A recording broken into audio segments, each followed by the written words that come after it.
Social media पर channel Mahalakshmi की ओर से आपके पास सप्तमी दोबारा अष्टानी की शुरुआत। सादर जय श्री कृष्ण। आचार्य श्री जा रहे थे, मस्जिद में नमाज अता करके लोग निकल रहे थे, सैकड़ों ने घेर लिया। फिर क्या हुआ अब बताएंगे। शादी से लौट के आ रहा था पूरा परिवार, घर नहीं पहुंच पाया, हाईवे पर ही दर्दनाक मृत्यु होती है, वह भी बताएंगे। पर शुरुआत इन चित्रों से करेंगे।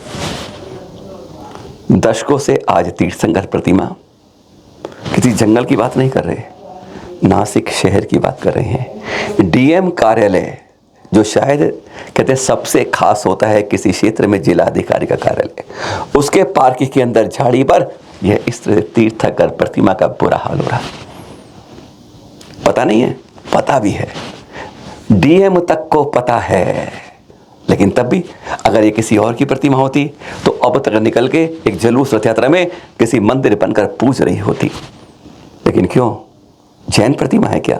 इसलिए आज अफसोस यह होता है कि चुन चुन कर काम किए जाते हैं सरकार प्रशासन द्वारा।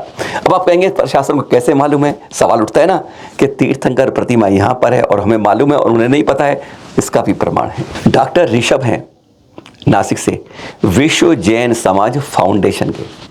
उन्होंने कई बार फोन देके जानकारी दी और उन्होंने बताया, देखिए देख रहे हैं पत्र, ये 2 सितंबर फिर 26 सितंबर को मराठी में लिखे पत्र, उनके द्वारा ही लिखे गए पत्र कलेक्टर को कि आपके ऐसे पार्क के अंदर जिला अधिकारी कार्य सामने इस तरह से प्राचीन प्रतिमाएं, और इसे सुरक्षित तो रख लो। कुछ नहीं हुआ। 2 सितंबर से 2 नवंबर आने वाला है। आप एक प्रतिमा किसी की और रख के देख लो एक बार। आज क्यों इस तरह से व्यवहार होता है? सोचा कभी?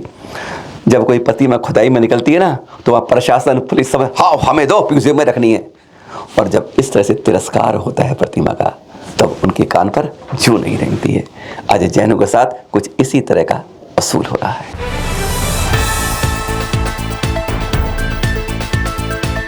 बहुत दर्दनाक। कहते हैं कई बार खुशियां ऐसी आती हैं कि वो मातम में बदल जाती हैं। शादी से लौट के आ रहे थे, सूरत में कपड़ों का व्यापार है, कारोबार है।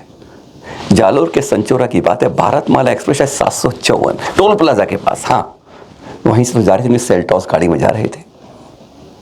किस्मत क्या होती है, किसी दूसरे की पलट अपने पे होती है। सामने से फॉर्च्यूनर गाड़ी रफ्तार से आती है, रॉन्ग साइड मार्केट तेज टक्कर मारती है। फॉर्च्यूनर के दोनों सवार तो में 2 तो घायल हैं, लेकिन इधर सेल्टोस में बैठे अरुण जैन जी, उनकी पत्नी 35 साल की अरुण जैन जी, 33 साल की वंदना जैन जी, उनकी 4 साल की बेटी धियरा, तीनों की ऑन द स्पॉट मौके पर ही मृत्यु हो जाती है। दर्दनाक मृत्यु। जिसने देखा वह चित्र निकाह बारे ये बात के चित्रकारें हैं, आप उस चित्रंकर तक की कल्पना भी नहीं कर सकते। बेटा पहल, चचेरा भाई साथ में, यह 2 भी गंभीर रूप से अस्पताल में भर्ती हैं। शादी से लौटते लौटते घर वापस नहीं पहुंच पाए। आज जिंदगी और मौत के बीच के यही फासले इतने कम हो जाते हैं कि हम पता नहीं चलते कि सही रास्ते जाते रहे गलत कैसे हो जाते हैं।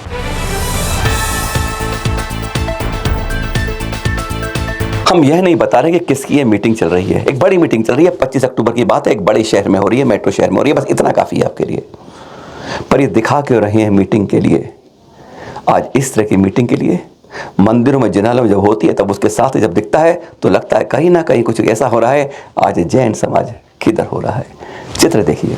अंदर मीटिंग चल रही है और बाहर बाउंसर जूते पहन के खड़े हैं। क्या आज मंदिरों के किसी मीटिंग के लिए, किसी कार्यक्रम के लिए आज हमें बाउंसरों की आवश्यकता पड़ जाती है? कई जगह पुलिस वाले खड़े होते, कहीं बंदूक वाले खड़े होते, कहीं डंडे खड़े होते हैं। आज क्या हमारी मानसिकता हो रही है?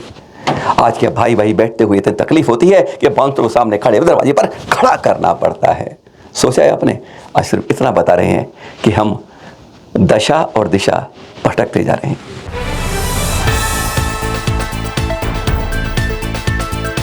बताया था ना आपको, आचार्य जी का विहार चल रहा था कन्नौज से अयोध्या की ओर, बता रहे हैं आपको। उस तरफ से लगभग 2:35 ढाई बजे का टाइम था।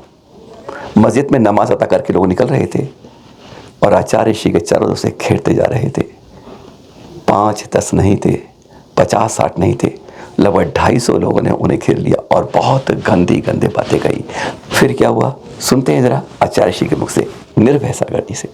श्रावस्ती जाते हैं और अयोध्या के आगे पड़ता है, वहां मैं गया, मेरा तो कोई अपराध नहीं था, मैं जा रहा था बिल्कुल शहर में से निकलता हुआ वहां पर, और बाजू में एक मस्जिद बनी थी, वहां से निकल आए 200-250 लड़के, बिल्कुल 2:40-45 के आसपास। हे बाबा नंगा, कहाँ जा रहा, क्या कर रहा है, मैं तुम्हें छोड़ूंगा नहीं, और बस पकड़ करके घिर गए चारों तरफ से, मुझे घंटोला लटका के कहाँ घूम रहा है।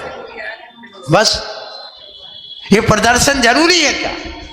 हमने तो कोई अपराध नहीं किया था, लेकिन हमारे ऊपर हो गया, हम कुछ नहीं, खड़े रहे शांति से। मैंने कहा कुछ नहीं भाई, अपन अपराधी तो है नहीं, ठीक है, जो होगा मरेंगे, और तो कहीं मारेगा, हम मर तो सकते नहीं, शरीर ही को मारेगा।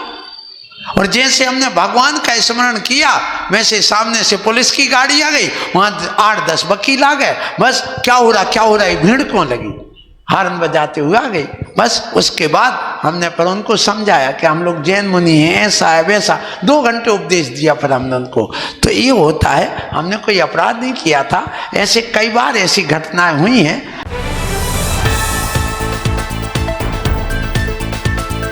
और छठी खबर के रूप में आपको दिखा रहे हैं इंदौर के गांधीनगर से। ये देख रहे हैं आप, ये निष्ठापन यानी पिछी परिवर्तन, बस निष्ठापन पिछी परिवर्तन चतुर्मास स्थापन शुरू हुआ, खत्म हुआ, पता नहीं चला। उम्र भी ऐसी होती है, बचपन से बुढ़ापा कब आ जाता है, लाठी फिर कंधों पर होती है तो क्या होता है पता नहीं चलता। देख रहे हैं, खास बात यहाँ आचार्य श्री विष्णु सागर शिष्य हैं, मुनिषी सुयस सागर जी, मुनिषी विद्रव सागर जी और शुल्लक श्री शेय सागर जी का यहाँ चतुर्मास था। न दिखावट न सजावट और ध्यान स्वाध्याय घट 8 घंटे रोज धवला ग्रंथ का स्वाध्याय होता था। खास बात जो हमें बताई गई, यह इसलिए बता रहे हैं कि इस तरह के कार्यक्रम जब आप करते हैं चतुर्मासों के अंदर, तो कहते हैं कुछ आप ग्रहण करते हैं, अंदर की यात्रा करते हैं, नहीं तो बाहर की दिखावट सजावट में ही 4 वहाँ निकल जाते हैं, कुछ और मिलता नहीं है, जेब का निकल जाता है। और फिर उन्होंने एक बात और कही कि जो दिगंबर मुनि पिछी ये अरिहंत की पहचान है, इसके बिना 4 कदम भी अनजान है। और उन्होंने ये भी कहा एक खास बात, रागी को कोई भेज नहीं सकता और वितरणी कोई रोक नहीं सकता।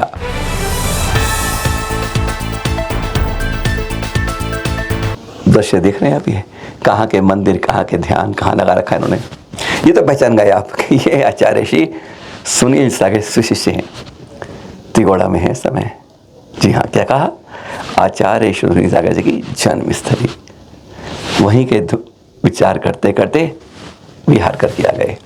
और देखने था उन्हें कि जिस गुरु ने हमको आज इतना बड़ा करके इस जगह पहुंचाया है, उसका बचपन कहाँ खिलाया था, देखते हैं। और उसके उनके घर में पहुंच गए। साथ में बता दें, जिस तरह जननी जन्म गर्भभूमिशा स्वर्गात अपि गरीयसी बोलते हैं ना, इसी तरह वह घर भी तीर्थ बन जाता है जिस जगह महात्मा और संत का जन्म होता है।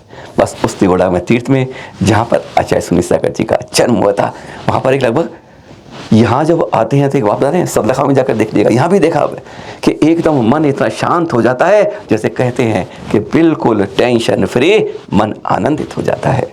कभी अनुभव करके महसूस करके दीजिए, जैसे टोकों पर दर्शन करते शिखर जी में महसूस करते हैं।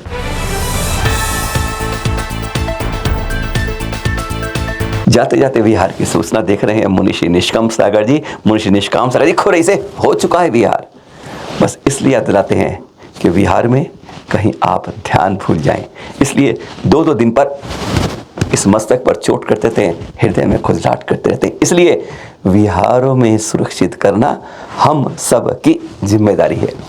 पास के थाने को बताइए हमारे संतों का विहार यूँ हो रहा है, पर वास्तव में आज भी कहते हैं 99% समाज में यह नहीं हो रहा है। जागिए जागिए जागिए, अनमोल संपत्ति अपनी संस्कृति को बचा के रखिए। सादर जय जिनेंद्र।